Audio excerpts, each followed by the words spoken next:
We don't want to embarrass you, but if you have your hand up, I'm asking you to take a step forward and let me pray with you to ask Jesus to come into your heart. How about trying a new closing technique? The one Yeshua used in Smyrna.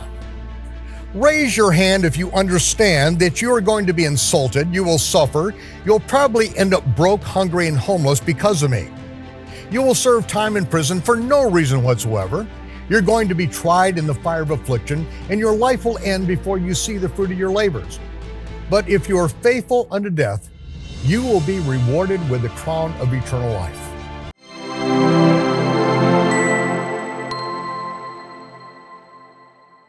Yeshua is speaking to real men and women of God in the assembly of Smyrna.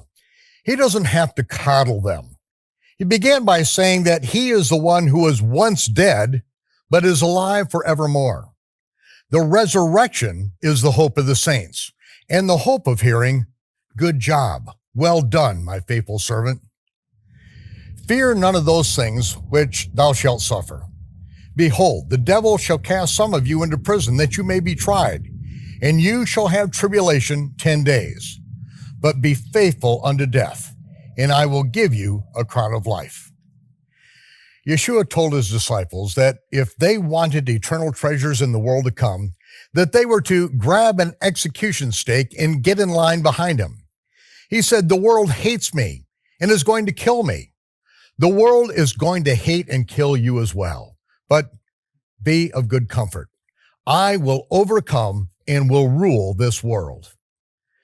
This is not the usual altar call you hear at crusade meetings. It is more like, with every head bowed and every eye closed, with no one looking around. If you want to go to heaven when you die, I just want you to slip up your hand right where you're seated. We don't want to embarrass you, but if you have your hand up, I'm asking you to take a step forward and let me pray with you to ask Jesus to come into your heart. How about trying a new closing technique? The one Yeshua used in Smyrna. Raise your hand if you understand that you are going to be insulted, you will suffer, you'll probably end up broke, hungry, and homeless because of me. You will serve time in prison for no reason whatsoever.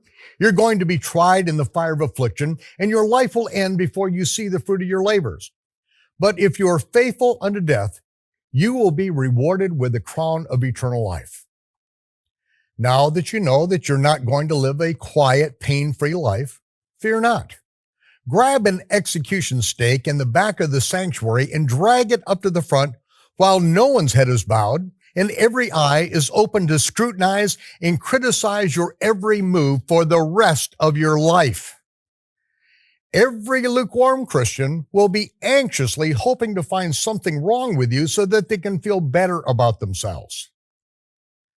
Now, this is an altar call that would weed out a few of the tares from the salvation database, but it would be far less deceptive than the wide gate, broad path salvation mantra I've heard 1,000,006 times since childhood.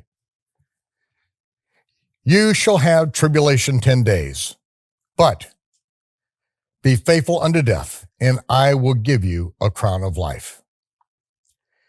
It is of the utmost importance to understand that Smyrna is the only congregation that Yeshua does not correct, but only praises and encourages.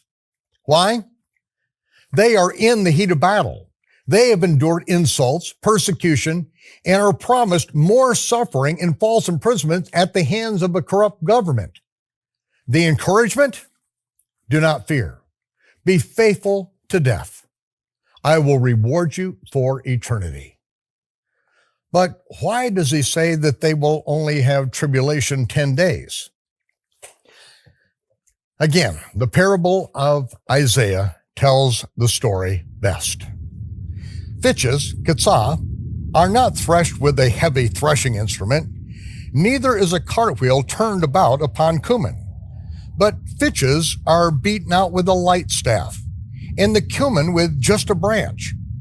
Grain must be crushed, otherwise one would be threshing it with a light staff forever.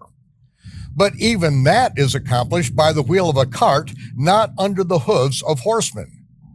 This is the doing of Yehovah Tzavot, the Lord of hosts. This is wise counsel and an excellent strategy. 10 days of tribulation is a relatively short period of time. There are 10 days between Yom Teruah, the Day of Trumpets, and Yom Kippur. In the intermediate fulfillment of the fall feast of the Lord, it suggests a 10-day war that will bring the nation of Israel to the brink of destruction. And unless the Almighty intervenes, Israel would cease to exist. But at the culmination of that war, Israel will get all of the land from the Euphrates to the Nile. All the land promised to Abraham and his son Isaac by a blood covenant forever. 10 days to the saints of Smyrna represents an extremely difficult but relatively short period of time, a short period of threshing. It does not take the wheel of a cart to thresh out the cumin, but the trampling of horse hoofs is what will be necessary for those who refuse to hear and obey the words of the prophet. He that has an ear, let him hear what the Spirit says to the assemblies. He that overcomes shall not be hurt of the second death. Shalom, Torah fans.